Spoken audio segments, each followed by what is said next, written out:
The Alliance's desperation. Ambassador Rental of the Galactic Alliance stood before the massive view screen, his four arms twitching nervously as the tactical display updated with more red markers. Each crimson dot represented another system fallen to the Scythian collective. 17 worlds lost in the past month alone. The once mighty Alliance fleet, guardian of peace for 12,000 years, had been reduced to scattered battle groups desperately trying to evacuate civilian populations. The Frontary system has gone dark, reported Sub-Commander Vex, his crystalline skin dulled with exhaustion. That's 4 billion souls, Ambassador. Rental closed all three of his eyes momentarily, allowing himself one brief moment of grief before returning to the crisis at hand. The Scythians had appeared from beyond the galactic rim 18 months ago, and since then, they had cut through the Alliance's defenses like a plasma torch through hull plating. Their biomechanical ships self-repaired during battle. Their warriors fought with a hive mind efficiency that made conventional tactics useless. Most terrifying of all, they processed conquered populations into nutrient paste to feed their ever-growing armada. How long until they reached the core worlds? Rental asked, though he dreaded the answer. Vex's faceted eyes flickered as he consulted his data implant. At current rates of advance, 74 days. The Alliance command chamber fell silent. 74 days until the heart of galactic civilization. Trillions of lives spanning 27 species faced extinction. High Commander Talasi, the aging veteran who had led the Alliance military for over a century, finally spoke. We have one option remaining. His voice was grave, causing every diplomat and officer in the room to turn toward him. The humans. A murmur of discomfort rippled through the chamber. The Moldovan representative clicked her mandibles in obvious distress. Absolutely not. Their methods are barbaric. They have no concept of honorable warfare. And yet, Talasi countered, they are the only species in the known galaxy the Scythians have actively avoided. This was true. The Scythians had carefully skirted human territory, even when doing so forced them to take longer, more difficult routes of conquest. No one knew why. Humanity had only joined the galactic community 43 standard years ago, their single solar system barely a footnote in Alliance records. They were newcomers, their level of technology modest compared to species that had been spacefaring for millennia. But something about humanity had given even the Scythians pause. I will go to Earth, Rental announced. I will personally request their intervention. The Council has repeatedly rejected their military doctrines, protested the Lorian diplomat. We cannot simply. We can, and we must. Rental interrupted, uncharacteristically firm. Unless someone has a better idea for stopping an enemy that has destroyed every defense we've mounted for 18 months. No one spoke. I thought not. Prepare my ship. The human space station Artemis hung in orbit around their homeworld, a blue-green marble that seemed unremarkable until one considered what it had produced.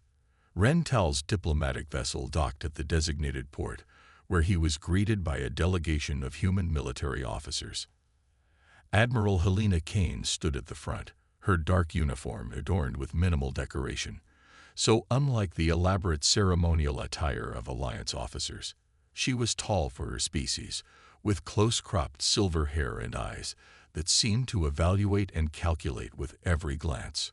Ambassador Rental, she said with a slight bow. Welcome to Earth space, though I suspect this isn't a social call. Rental performed the four-armed greeting gesture of his people. Admiral, you are correct. I come on urgent business that cannot wait for the usual diplomatic channels. Then let's dispense with the formalities. Follow me. She led him through corridors populated by humans going about their business. Rental noticed that many bore the subtle augmentations that marked military personnel, neural interfaces at their temples, subdermal armor visible as slight discolorations beneath the skin, enhanced limbs moving with too perfect precision. They entered a secure briefing room, where several other senior officers waited. The windows polarized, and Admiral Kane gestured for Rental to be seated. Now, Ambassador, what brings the Alliance to our doorstep with such urgency? Rental took a breath. The Alliance formally requests humanity's full military intervention against the Scythian collective. The room remained silent, but Rental noticed subtle changes in the humans' postures, straightening backs, narrowed eyes, the almost imperceptible nods between officers. Interesting, Admiral Kane said finally. For 3 years, we've offered tactical and strategic advisement regarding the Scythian threat. For 3 years, we've been told that human warfare is too extreme, dishonorable, and not in keeping with galactic norms. What's changed? Rental activated his data tablet, projecting images above the table, worlds burning, civilian transports being harvested by massive Scythian processor ships, entire populations herded into conversion facilities. Everything has changed, Admiral. The Alliance is 74 days from collapse. A younger officer spoke up. So you're not here because you've suddenly developed respect for our military doctrines. You're here because you're desperate. Commander Hayes, Admiral Kane said sharply, though Rental detected no real reprimand in her tone.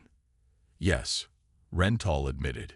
We are desperate, but we're also ready to acknowledge that perhaps we were mistaken in our assessment of human military capabilities. Admiral Kane studied him for a long moment. What exactly are you asking for, Ambassador? Total war, Rental said, the alien words feeling strange through his translator. We are formally requesting that humanity deploy its full military capabilities against the Scythian collective. A flicker of something. Concern, anticipation, crossed Kane's face. Do you understand what you're asking for? Total war isn't just a military doctrine. It's a fundamental reorientation of an entire civilization toward a single goal, victory at any cost. Once initiated, it cannot be easily halted or controlled. We understand. I don't think you do, said an older human who had been silent until now. His uniform bore the insignia of Fleet Admiral Chen, the highest-ranking officer present. The Alliance has spent decades criticizing our approach to warfare. You've blocked our membership in military coalitions, rejected our tactical advisors, and publicly condemned exercises that you deemed unnecessarily aggressive. Now you want us to unleash the very methods you've condemned. Rental lowered his head slightly. The Scythians have given us no choice. Admiral Kane exchanged glances with her colleagues before responding. I'll need to consult with Earth Defense Command and the Security Council. This request goes far beyond my authority to grant. She stood. In the meantime, you'll be our guest. Commander Hayes will show you to your quarters. As Rental followed the younger officer out, he heard Admiral Chen say quietly to Kane, "They have no idea what they're asking for." "No," Kane replied, "but they're about to find out." 3 days later, Rental stood in the observation dome of the Artemis station as Admiral Kane approached. Beyond the transparent aluminum dome, Earth gleamed blue and serene against the blackness of space. "Your request has been approved," Kane said without preamble. Earth Defense Command has authorized Operation Firebreak. The first fleet elements will deploy within 48 hours. Relief flooded through Rental. "Thank you, Admiral. The Alliance will never forget this." "There are conditions," Kane continued, her voice hard. "First, humanity retains full operational control of our forces. We will coordinate with Alliance Command, but we will not subject our tactics or strategies to Alliance approval. Second, Alliance restrictions on weapons of mass destruction, dimensional technologies, and gravitational manipulation are suspended for human forces. Third, Alliance worlds will provide logistical support for our operations as needed." The terms were harsh, essentially granting humanity carte blanche to wage war however they saw fit. Under any other circumstances, the Alliance Council would have rejected them outright. But these were not normal circumstances. "Agreed," Rental said. Kane handed him a data tablet. "Then I'll need your authorization on these deployment orders." As Rental pressed his palm to the screen, human officers throughout the observation dome, began receiving notifications. The atmosphere changed instantly. Casual conversations ceased. Postures straightened. Faces hardened into masks of determination. "It begins," Admiral Kane said, turning her gaze back to Earth. "I suggest you prepare your people, Ambassador. They're about to witness a side of humanity they've never seen before." Rental followed her gaze to the planet below, where already he could see the orbital shipyards coming alive with activity. "The Alliance requested your help before, during the Krell incursion. Your forces were effective." "That wasn't war," Kane said softly. "That was a police action.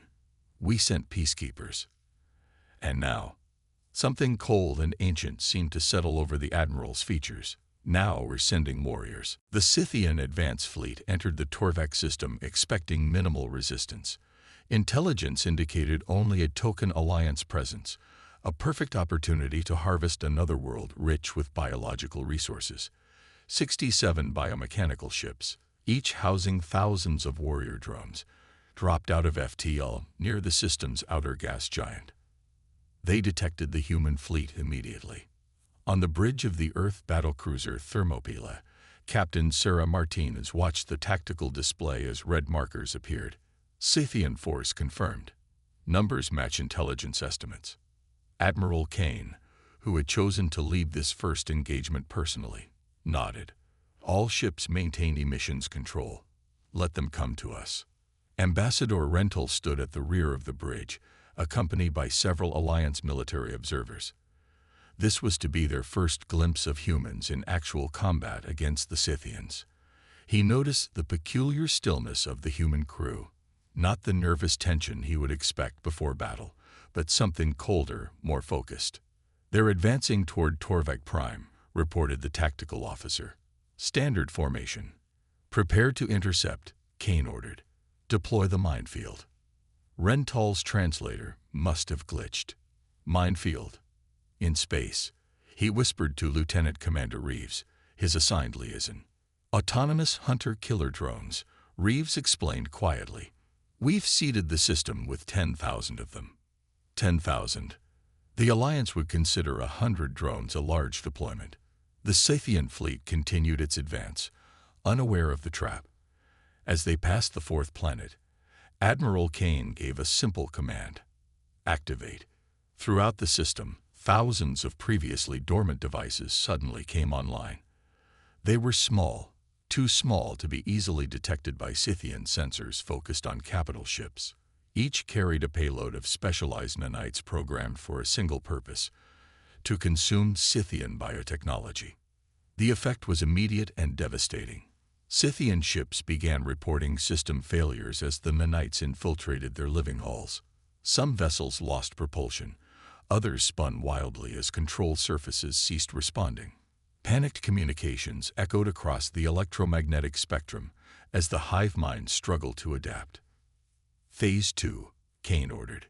The human fleet, previously hidden in the shadow of the system's second planet, suddenly accelerated to attack velocity. But instead of engaging directly, they launched what appeared to be missiles, thousands of them. "Those warheads," Rental said, aghast. "Are they nuclear?" "Of course not," Reeves replied. "Nuclear weapons in space would be inefficient." A small measure of relief, until the first missiles struck their targets, and Rental saw what they actually contained. Not explosives, but swarms of combat mechs that latched onto the hulls of Scythian vessels, cut their way inside, and began systematically destroying the ships from within. It wasn't a battle. It was a slaughter. "The Scythians are attempting to retreat," reported the tactical officer. "Negative," Kane said firmly. "No survivors. Close the net." From the far side of the system, a second human fleet appeared, cutting off the Scythians' escape route. Caught between the two forces, with their ships already compromised by nanite infection and mech infiltration, the Scythian fleet was methodically demolished. In less than 40 minutes, it was over. Not a single Scythian vessel escaped. Admiral Kane turned to face the stunned Alliance observers. "Gentlemen, that was the opening skirmish. Now, Let me show you what happens when humanity goes to war. Unleashing the storm. The Alliance observation deck aboard the human carrier Prometheus fell silent as the tactical display updated. It had been 6 weeks since humanity entered the war, and already the battlefield had changed beyond recognition. Where once the map had been dominated by the crimson spread of Scythian conquest, now blue indicators showed liberated systems, and green markers represented active combat zones where human forces were engaged. Ambassador Rental stood with the other Alliance representatives, watching as Admiral Kane delivered her briefing. Behind her, the massive viewport showed a human shipyard that had been established in the reclaimed Altaris system. What had once been a civilian mining outpost was now producing warships at a rate that defied Alliance understanding. The Scythian advance has been halted along all fronts, Kane stated, her voice matter-of-fact, as if discussing weather patterns rather than the most devastating conflict in galactic history. We've liberated 23 systems and established defensive perimeters around 41 others. Phase 1 of Operation Firebreak is complete. The Lorian representative, her crystalline skin refracting the light from the tactical displays, spoke up. This is unprecedented, Admiral. The Alliance fought for 18 months and could barely slow their advance. How have you accomplished this in mere weeks? Kane's expression remained neutral. The Alliance fought according to its principles, Ambassador. You prioritized minimizing civilian casualties, preserving infrastructure, and adhering to your rules of engagement. Those are admirable goals during peacetime or conventional conflicts. Her eyes hardened slightly. But the Scythians aren't conventional opponents, and this isn't a conventional war. Commander Hayes tapped his console, and the display shifted to show footage from various battlefronts. Rental watched, both fascinated and disturbed, as human warfare methods became clear. They had deployed weaponized nanite swarms that specifically targeted Scythian biotechnology. They had seeded wormhole disruptors throughout former Alliance space, preventing the enemy from using their preferred FTL methods. Most shocking of all, they had developed a virus that affected the Scythian hive mind, causing confusion and communication breakdown among enemy forces. You're targeting their biology, said the Moldovan representative, mandibles clicking in agitation.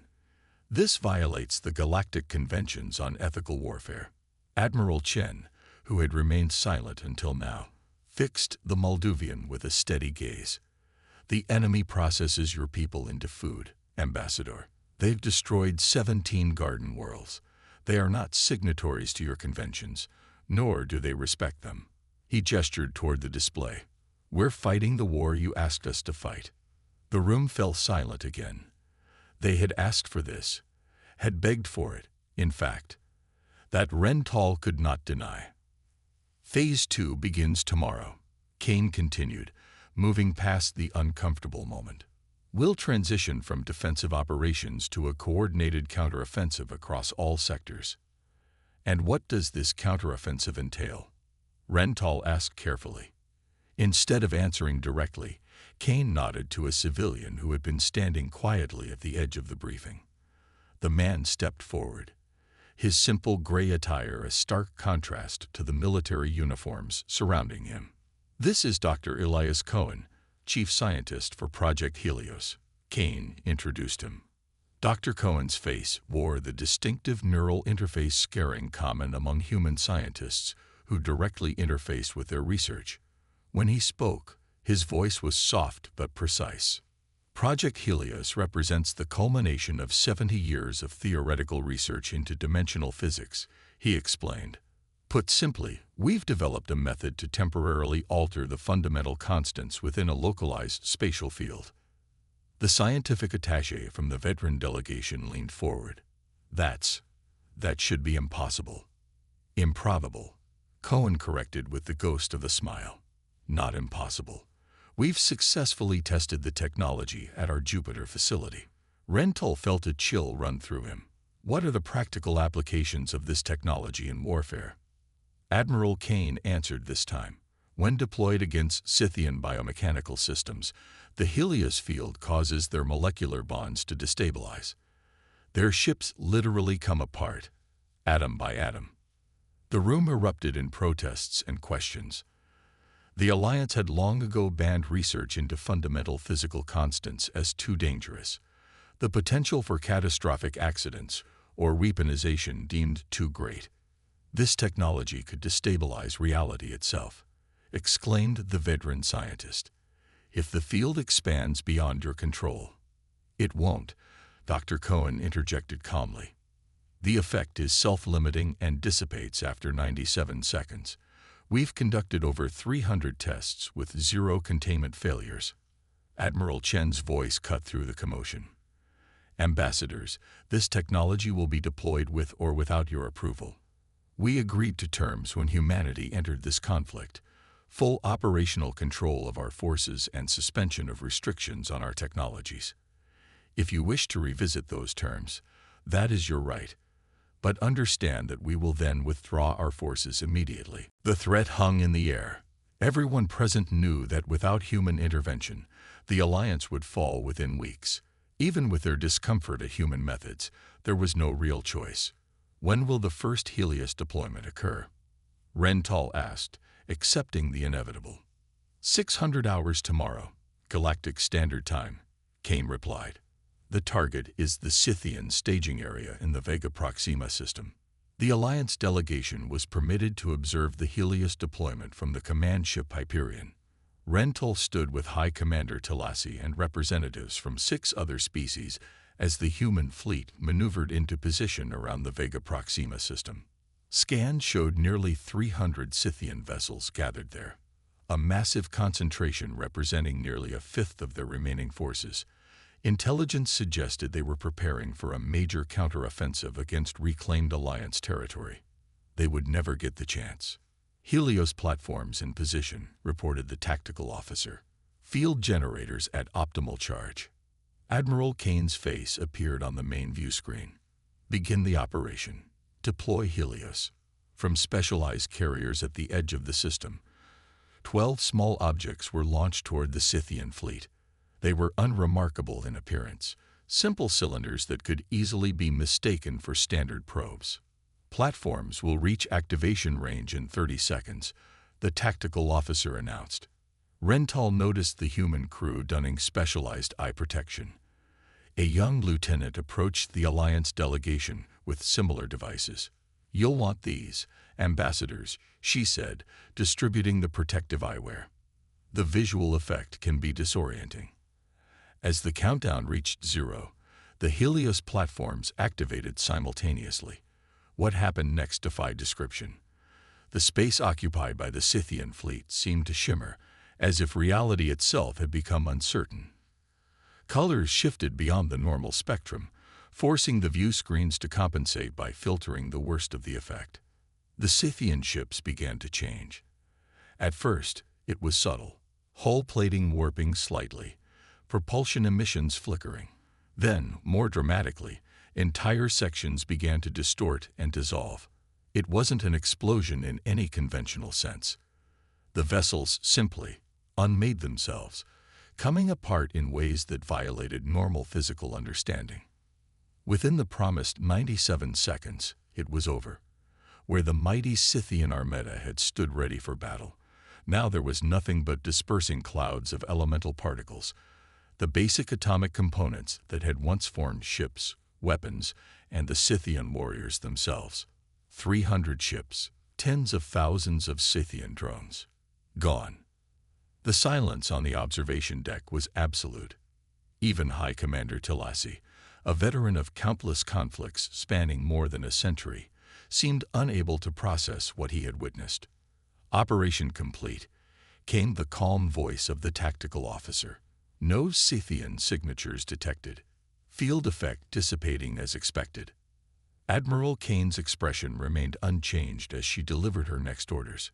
Prepare for Phase 2 jumps. Target the remaining staging areas. Rental finally found his voice. Admiral, what we just witnessed is the reality of total war, Ambassador. Kane finished for him. We don't fight for honor or according to rules. We fight to win. In the weeks that followed, the tide turned decisively against the Scythians. Human fleets, armed with increasingly devastating technologies, systematically dismantled the invasion force that had terrified the galaxy for nearly 2 years.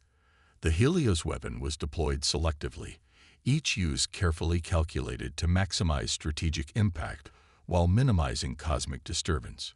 3 months after humanity entered the conflict, Ambassador Rental stood once again in the Earth Defense Council chamber, this time to witness history. The remaining Scythian command structure, 3 biological entities disconnected from their hive network, had requested terms of surrender. Admiral Kane presided over the ceremony, her uniform now bearing additional decorations from both Earth and various Alliance worlds. The terms she dictated were absolute: confinement of all remaining Scythian forces to a single system under perpetual quarantine, monitored by automated human weapon platforms, genetic modifications to prevent the reformation of their hive mind, reparations in the form of their advanced biotechnology, to be used in rebuilding devastated worlds. It was not a negotiation. It was a sentence. After the defeated Scythian representatives were escorted out, Rental approached Admiral Kane. "Your people have saved the Alliance," he said sincerely. "We owe humanity a debt that can never be repaid." Kane's usual stern expression softened slightly. "You owe us nothing, Ambassador. We defended our own interests as much as yours. The Scythians would have eventually targeted Earth once they'd consumed the Alliance. Still, the methods you employed..." Rental hesitated. "Some in the Alliance are concerned about the precedent this sets. The Helios technology alone changes everything we understood about warfare." "The Helios platforms have already been dismantled," Kane said, surprising him. "The research has been classified beyond top secret. Some weapons should remain theoretical." Relief washed through Rental. "That is reassuring. But remember this, Ambassador," Kane continued, her eyes conveying the weight of her words. "We didn't invent these technologies for this war. They existed before, kept in reserve for exactly this kind of existential threat. Humanity has always prepared for the worst while hoping for the best." A sobering thought. Indeed, and perhaps the most important lesson from all this, she gazed out at the Earth visible through the chamber's massive windows. "The galaxy now knows what humanity is capable of when truly threatened. I suspect that knowledge alone will prevent many future conflicts." As Rental prepared to depart Earth for the last time, he reflected on the transformation of the past months.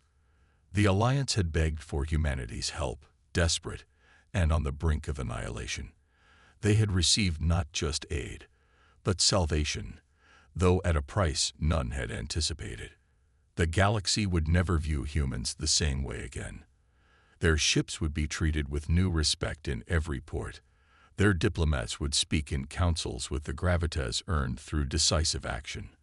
Their warnings would never again go unheeded. They had shown the galaxy what real war looked like, and in doing so, perhaps ensured a longer, more stable peace than the Alliance had ever known. Terrifying allies, yes, but allies nonetheless. As his ship pulled away from Earth orbit, Rental gazed down at the blue-green world that had produced such a species.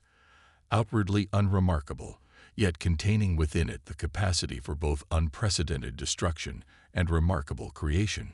"Safe travels, Ambassador," came Admiral Kane's voice over the comm. "Remember what you saw here." "We will never forget," Rental promised. None of them would. None of them could. The galaxy had called for help in its darkest hour, and humanity had answered. The universe would never be the same.